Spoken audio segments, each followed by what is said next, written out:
when you kind of look ahead, after kind of taking a look at yourself and where you've been, some of the things that agencies are seeing as they look forward is they're putting into place a personalized business plan. The other thing they're doing is they're beginning to consolidate carriers. And it's really interesting. A lot of agencies will consolidate carriers in order to better leverage themselves with a company. But now I'm finding that they're consolidating simply to cut down on the amount of training that they have to do with new staff. I'm having agencies tell me that the optimum number is kind of 4 to 6 carriers. I have worked with agencies that have upwards of 25 carriers.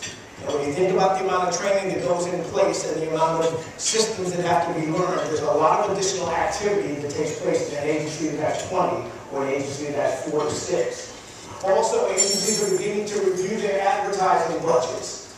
Along with that, they're also tracking source to sales. Very important to know where you're getting the type of business that you're looking for and also what close rates are. I was working with an agency that was spending $224,000 on yellow pages. $224,000. So I asked them, what are we getting for this $224,000? They said, gosh, Dan, we're quoting about $175 a week. So the first thing I asked them is, what are your carriers currently paying on quotes? What's the commission on quotes? So no commission on quotes. I said, then why are we tracking that? I had them tracking for 3 months, so I'd have a quarter. They were bringing in $22,000 in revenue in a quarter. That's $88,000 a year. I just rolled it up to 100 because it's easier for me. I said, we're spending 224, bringing in 100. What would have been your recommendation? Dump the ad. Dump the ad. Yeah, don't get caught, right? Yeah. We're missing the opportunity. Well, what we're finding is people are reviewing their advertising budgets, making substantial cuts to that, and redirecting some of those funds to do some of those activities like account rounding and cross-selling that better position the agency moving forward. Also, creating a sales environment. I am finding that agencies, they really take 2 different paths. Some are sales organizations, some are service organizations. I don't say that one is right or one is wrong.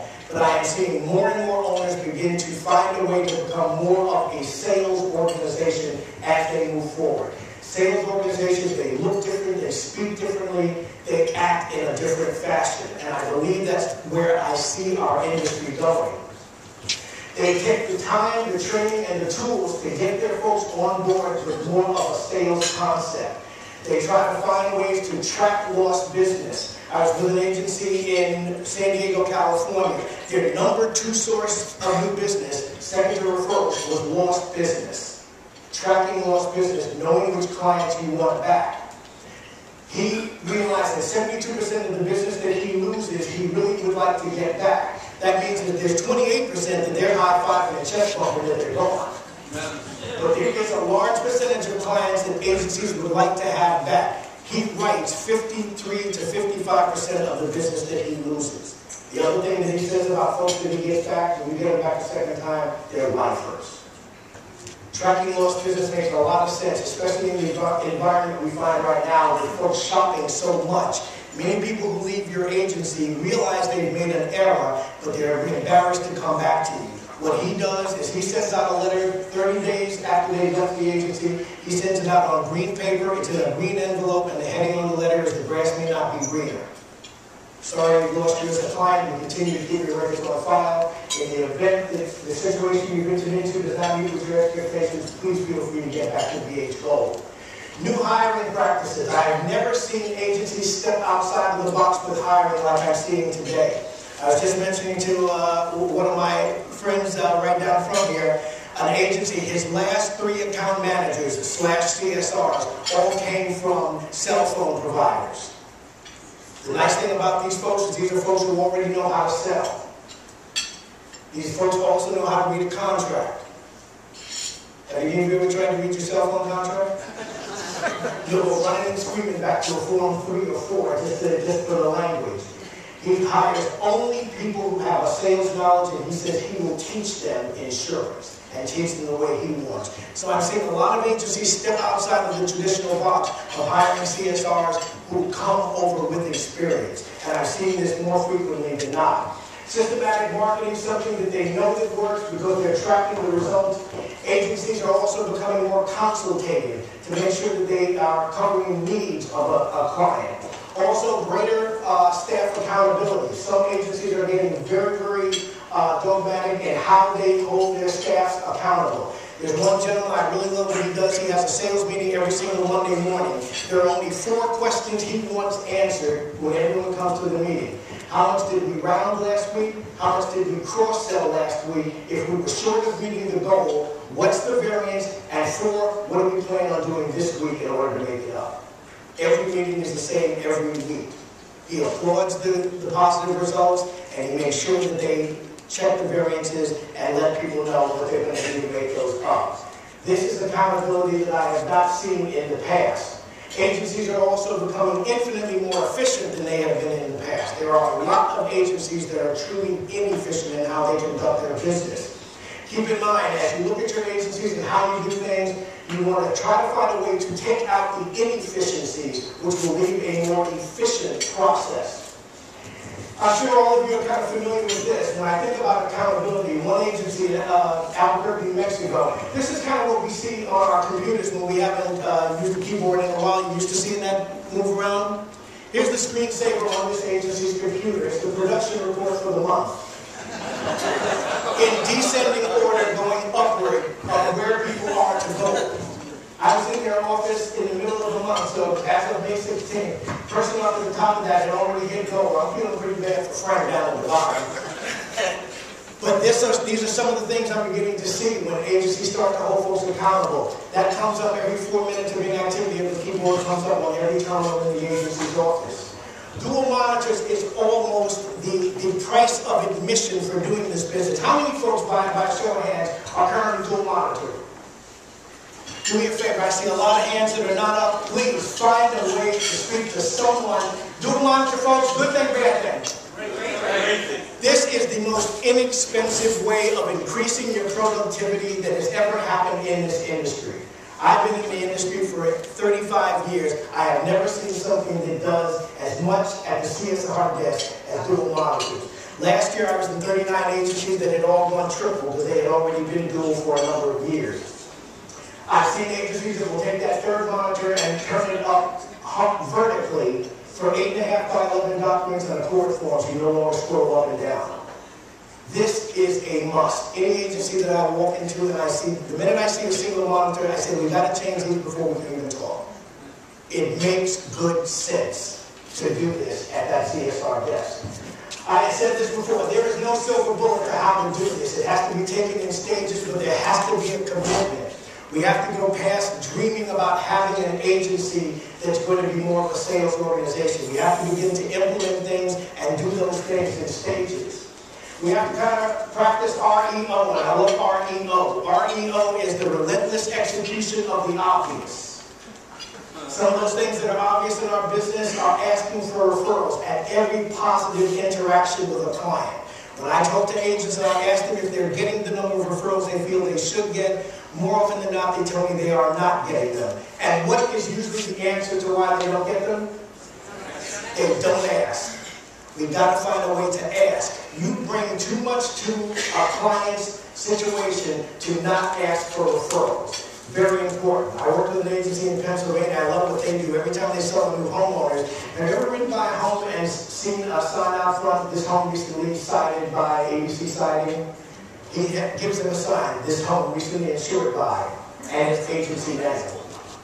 I like the idea. Your name needs to be in front of people. You deserve that kind of attention. Relentless execution of the obvious. This is a philosophy pyramid. This is one of those things that I kind of believe in and things that people should kind of keep in mind as you look to reinvent your agency. Every agency has an operating philosophy. Every agency has a management style. These two things should be in sync along with your job design. Your job design is going to dictate a certain workflow being in place, how things channel through your agency. The most important part of this pyramid is the bottom of this that says you need to have procedures in place that match your philosophy. So often when I talk to owners, I find that there are a lot of disconnects in their philosophy and the procedures that they have in place in order to achieve goals. You have to kind of ask yourself, you're going to be a quarter, you're going to be a financial protector. Neither is right or wrong, but these are two different types of agencies, as are service organizations, as are sales organizations. Ask yourself that as you kind of look at that pyramid and think about what you need to put in place. Everyone know what POS is? Point of sale. Ask yourself, what happens at point of sale? I was with an agency recently in Pennsylvania. 90% of the business that they write at point of sale is home and auto. 90% of everything they write, both lines day one. This is an incredible number because I see a lot of agencies and I don't usually see numbers like that. That doesn't happen by accident, it's usually part of the plan. Some of the key elements for independent agents, they all start with the 3 R's. Remember the 3 R's from school? How many of those started with a real R? No, not arithmetic, no. Yeah, the 3's. But in our business, it's retention, it's rounding, it's referrals. If everything you do, if all of your efforts can somehow be addressing one of these 3 R's, all of a sudden a lot of really good things start happening within an agency. When I talk about the clients that leave, and I talk about tracking lost business, which clients tend to leave your agencies more frequently? Is it monoline or multi-line? Monoline. Is it higher limits or lower limits? Is it installments or is it EFT or installments? Usually installments. I have run across a lot of agencies who write a very high percentage of their business on EFT or lump sum. 72% of the business. An agency in Massachusetts, 6,200 personalized clients, 92% of their business is on EFT. They average 9 to 13 billion questions a month on 6,200 clients. Traditionally, when I'm in an agency and I'm doing a work study and a job design study, most CSRs are averaging 9 to 13 billion questions per day apiece. What would you do with that additional time if folks were not referencing billion questions? Selling. We've got to find a way to make that job a lot more efficient and easier at that CSR desk. The number one reason why clients will shop is what? It's real easy to figure out. Price. Absolutely the number one reason that they'll shop. However, when you look at J.D. Power's study, it's only the number 5 reason that they will leave a relationship with an independent agent. Number 1 reason they shop, but it's the number 5 reason that they leave. There are several other reasons, usually starting with service as to why they will leave. We need to, every new client that we take in, we need to ask them right up front, what brings you to our agency today? What prompted your being here? So we can begin to find out if that relationship that they had previously was one of those situations that didn't meet their expectations. The average number of policies per client in the independent agency platform, there are 37,000 independent agents countrywide. They average 1.3 to 1.6 policies per client. I find this a little bit of an alarming number since there are studies have shown that there are at least 4 insurance policies that can be in place for a client. I worked with an agency in Illinois, 3.17 policies per client. I worked with another one in Phoenix, Arizona, 5 policies per client on average.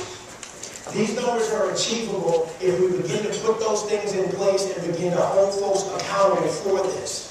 It's really interesting when I think about referrals and how important referrals are to your business. Would you say it's still the number 1 source of new business? Referrals? We need to have a plan for how to get those. One agency I work with, and this is a real tough position that he takes, they require 3 referrals on every piece of new business that's written. If they don't get the 3 referrals from the production person, they don't pay the first year commission. How long do you think it took before people got on board with that? It took 6 weeks. 6 weeks. They get the referrals on every new piece of business written. Again, I don't think that everyone has to take that same position. It's a hard position to take. But it makes sense when we think that it is our number 1 source of driving revenue through the front door. So we need a plan for that. Key elements, again, just to repeat, retention, rounding, and referrals. Hugely important to an agency. I've seen a lot more people who are totally committed to making some of these changes in their agency. I met a guy in Oklahoma, a really interesting agent out there. He was so committed to the business, his dog's name is Commission. Honestly, his dog's name is Commission. But what I think we need to do is we need to find a way to take some of the guesswork and some of the dreaming out of the process. And keep in mind, a goal is a dream, but it has a deadline. Thank you for your time.